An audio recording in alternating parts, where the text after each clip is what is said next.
En esta clase vamos a estudiar lo relacionado con principios fundamentales de la electricidad, moléculas, átomos y electrones, la estructura del átomo, cargas eléctricas, definición de corriente eléctrica, conductores y aislantes, buenos conductores, aislantes, fuerza electromotriz, definición de intensidad de corriente eléctrica, definición de tensión eléctrica, corriente continua y corriente alterna.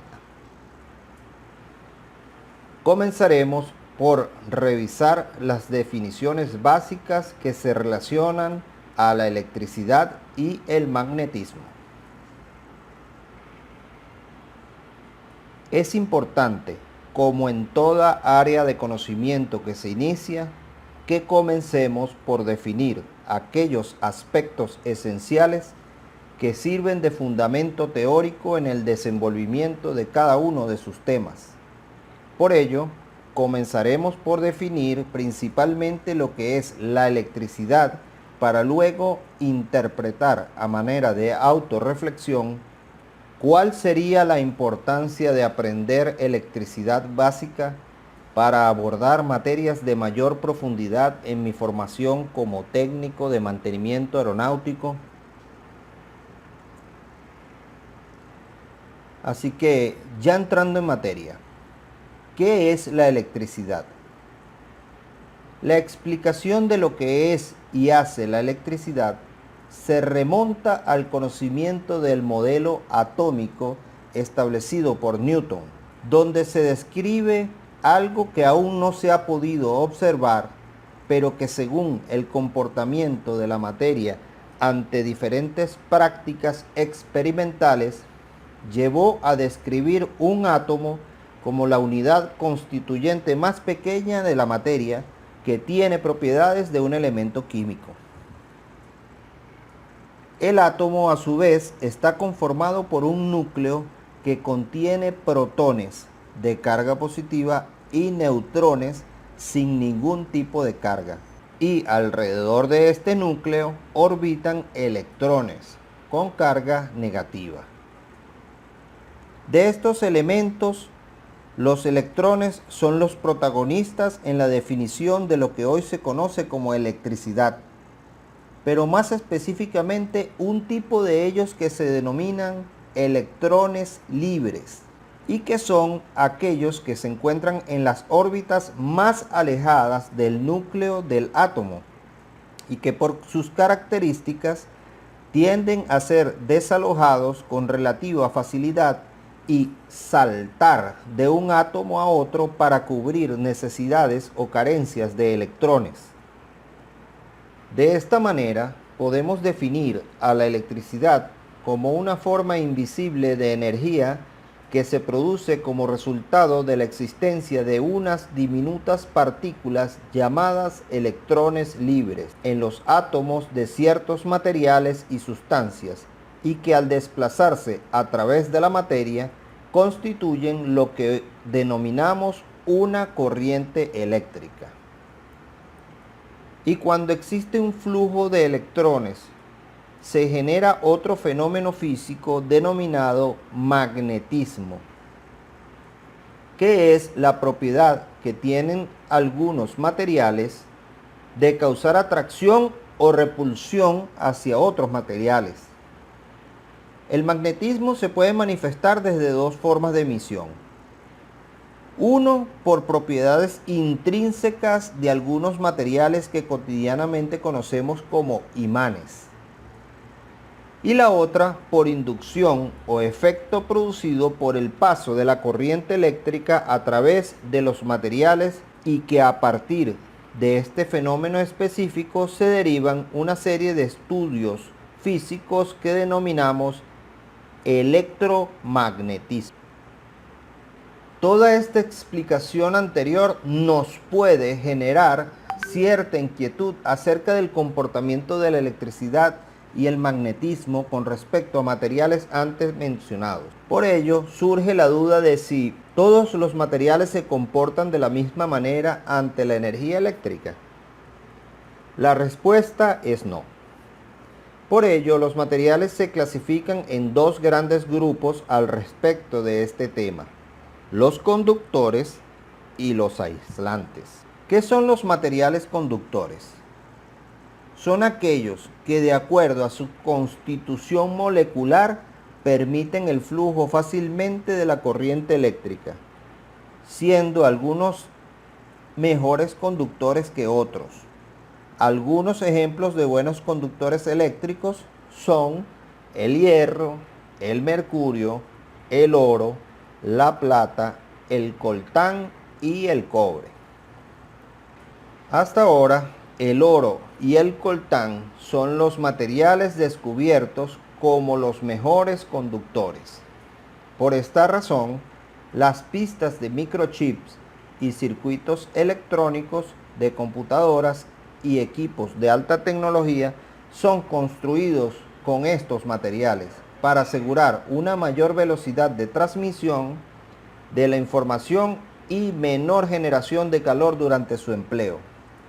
Sin embargo, por su alto costo es poco factible construir grandes redes de conducción eléctrica, como por ejemplo las líneas de transmisión eléctrica de las ciudades, por lo cual se utiliza otro material no tan costoso, pero con un coeficiente de conductividad bastante aceptable, como lo es el cobre. Por ello, los cables comerciales son de cobre. Por otro lado, se encuentran los materiales aislantes, que son los que no permiten el flujo de la corriente eléctrica en condiciones normales, por lo que se considera que su oposición al paso de los electrones o resistencia eléctrica es infinita. Algunos ejemplos de los mejores materiales aislantes son el plástico, la madera y la cerámica.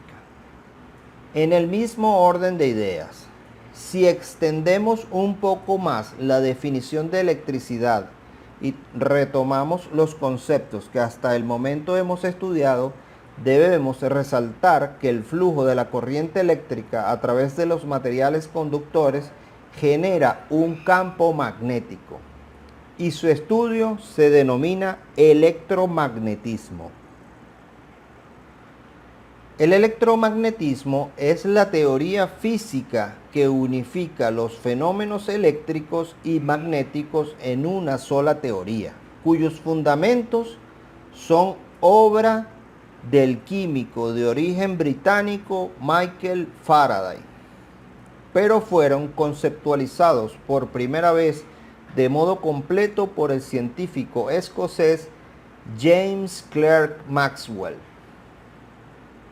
La formulación consiste en 4 ecuaciones diferenciales vectoriales, conocidas como ecuaciones de Maxwell, que relacionan el campo eléctrico, el campo magnético y sus respectivas fuentes materiales: densidad de carga eléctrica, corriente eléctrica, desplazamiento eléctrico y corriente de desplazamiento.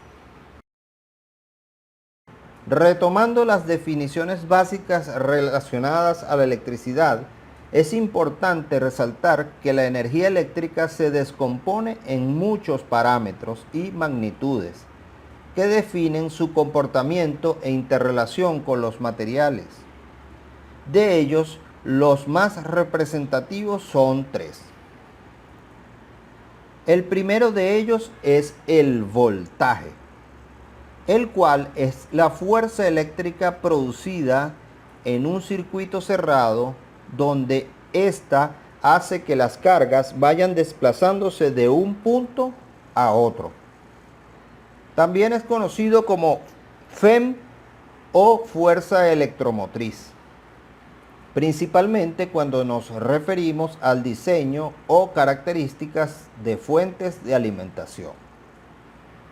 Otra forma de referirnos al voltaje es como diferencial de potencial, haciendo alusión a la carencia de electrones de un material que viene a ser sustituida con el exceso de los mismos en otro material. También podemos conocer al voltaje como tensión en el uso técnico de la electricidad. Su unidad de medición es el voltio y se representa en los planos y fórmulas con la letra V o UV. El segundo parámetro más representativo del comportamiento eléctrico es la intensidad o amperaje, también conocida como la corriente propiamente dicha, y que es el flujo de carga eléctrica a través de un material sometido a una diferencia de potencial. Su unidad de medición es el ampere o amperio, el cual se denota en los planos y fórmulas con la letra A. Y el tercer y último parámetro de los más representativos del comportamiento de la electricidad en su interrelación con el medio a través del cual se manifiesta es la resistencia u ohmiaje, el cual es el grado de oposición al flujo de electrones que presenta cada material, siendo su unidad de medición el ohmio, el cual es representado en los planos y fórmulas con la letra griega omega. En el mismo orden de ideas, otra de las características que identifican el fenómeno eléctrico es la forma en cómo se desplaza en el medio de conducción. De acuerdo a ello, se conocen dos tipos de corriente eléctrica. El primero es la corriente directa, también conocida como corriente continua, la cual se representa con las letras DC o CC. Y en los planos y equipos se puede ver simbolizada con una línea continua recta y otra punteada paralela a esta, como la que se muestra en la diapositiva. El otro es la corriente alterna, la cual se representa con las letras AC o CA y con el símbolo de una onda senoidal. Estas formas de manifestación de la energía eléctrica las definiremos a continuación y profundizaremos en sus principales características. ¿Qué es la corriente continua? Se denomina corriente continua, CC en español o DC en inglés por Direct Current, al flujo de cargas eléctricas que no cambia de sentido con el tiempo. Es decir, cuando hay corriente continua, los terminales de mayor y menor potencial no se intercambian entre sí. La forma mayormente conocida de generar corriente continua son las denominadas baterías, o como se le conoce en el argot técnico, acumuladores. Estos son elementos diseñados para generar una corriente continua a partir de una reacción química y generalmente están constituidas por una o varias celdas que vienen a ser como pequeñas baterías conectadas entre sí para lograr el suficiente diferencial de potencial de acuerdo a su diseño y construcción. Una de las características más representativas de la corriente continua es la presentación de polos, que vienen a ser los terminales de la fuente de alimentación y que son representados como positivo con un símbolo de más y comúnmente de color rojo, y el negativo con un símbolo de menos y el color negro. En los planos y en las tarjetas de características de algunos equipos se representa la corriente continua con una línea recta y otra punteada o de guiones, paralela a la anterior. Y en aviación, la corriente continua se genera, además de en las baterías, en generadores DC y equipos llamados transforrectificadores, los cuales estaremos estudiando a mayor profundidad cuando veamos la materia sistemas eléctricos de aeronaves. Otra forma de lograr o conseguir corriente continua es a través de circuitos denominados puentes rectificadores. Ahora vamos a definir los aspectos más relevantes de la corriente alterna. Se denomina corriente alterna, simbolizada CA en español y AC en inglés, de alternating current, a la corriente eléctrica en la que la magnitud y dirección varían cíclicamente. La forma más representativa y conocida de generación de corriente alterna es a través de alternadores, los cuales son como motores eléctricos a la inversa, ya que generan energía eléctrica a partir de ser movidos con una energía cinética en forma de rotación. En pocas palabras, a los alternadores se le aplica una rotación en su eje y estos generan corriente alterna en los cables de salidas de sus campos. Otra forma de generar corriente alterna es a través de equipos diseñados para transformar la corriente continua en una forma pulsante de alterna. Estos sistemas se denominan inverters o inversores. Una de las características más representativas de la corriente alterna es la presentación de cables denominados fase o línea, neutro y tierra, los cuales no son polos propiamente dichos, ya que en este tipo de corriente la polaridad está cambiando continuamente en el tiempo. La corriente alterna es reconocida por su uso cotidiano en la alimentación eléctrica de nuestras casas, así como también en las industrias. Y su forma de conducción es representada por una onda senoidal, también conocida como sinusoidal o senoidal. Esa onda representa la alternatividad de la magnitud de la corriente en esta forma de manifestación de la energía eléctrica, por lo que su interrelación con el tiempo le proporciona otra característica propia y única de la corriente alterna, como lo es la frecuencia, la cual viene a ser definida como la cantidad de veces en que se cumple esa alternancia completamente en un tiempo determinado. Según el Sistema Internacional, la frecuencia se mide en ciclos por segundo o hercios, en honor a Heinrich Rudolf Hertz. Un hercio es aquel suceso o fenómeno repetido una vez por segundo. Por ejemplo, en nuestros hogares, la energía eléctrica que tenemos disponible cumple 50 o 60 ciclos por segundo, dependiendo de la zona del mundo donde nos encontremos.